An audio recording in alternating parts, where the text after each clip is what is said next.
नमस्कार दर्शक बंधु,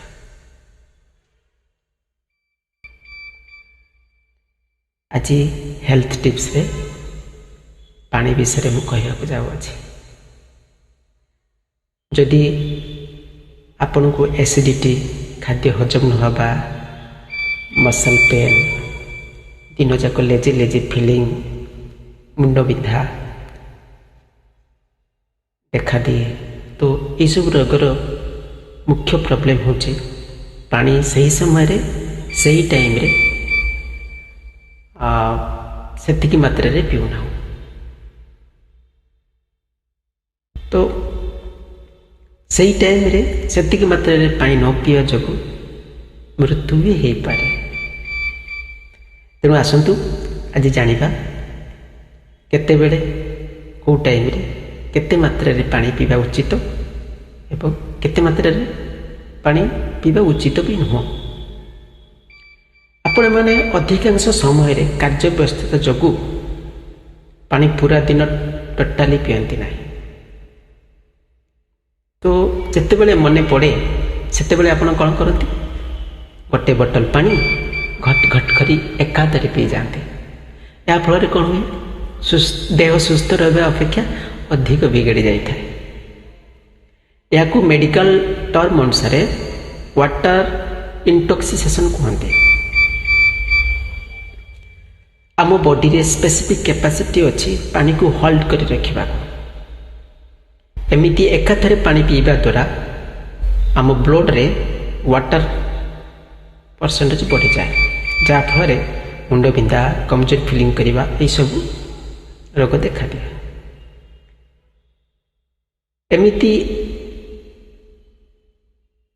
सॉरी एबे जानिबा बॉडी रे पानी अंश कम अच्छी केमिति जानिबे। यूरिन हेबा समय रे यूरिन जदि डार्क येलो होता है तो जानिबे जे बॉडी रे पानी अंश कम अच्छे। जदि आपण चालू चालू जदि आपण चालू चालू ऊपर को मुह करी पानी पीउथांते तेबे पानी सह पवन बॉडी भीतर को जाइए, जहाँ फल एसिडिटी होता है। सेमिति पीबे नहीं।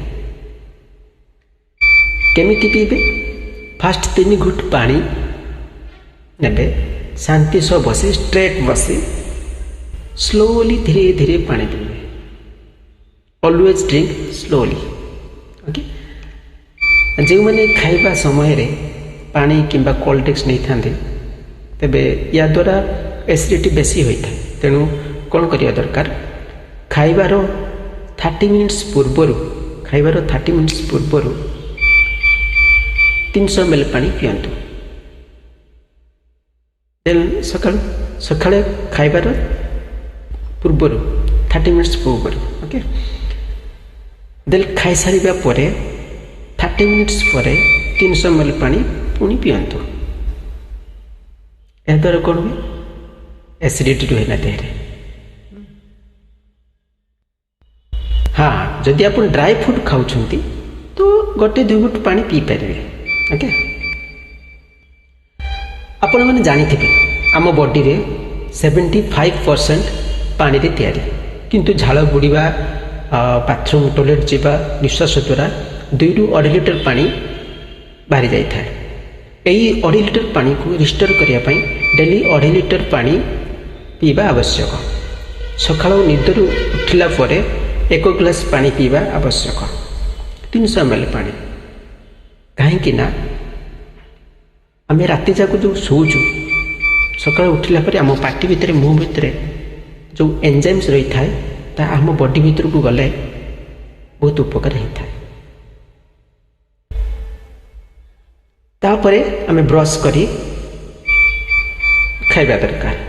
ठीक खाइबार 30 मिनिट्स परे, सकाळु खाइबार 30 मिनिट्स परे पुणी थर वाटर पीवा उचित, जहाँ द्वारा एसिडिटी हुए ना। सेमती दिन lunch time and dinner time same process रे पानी पियंतु।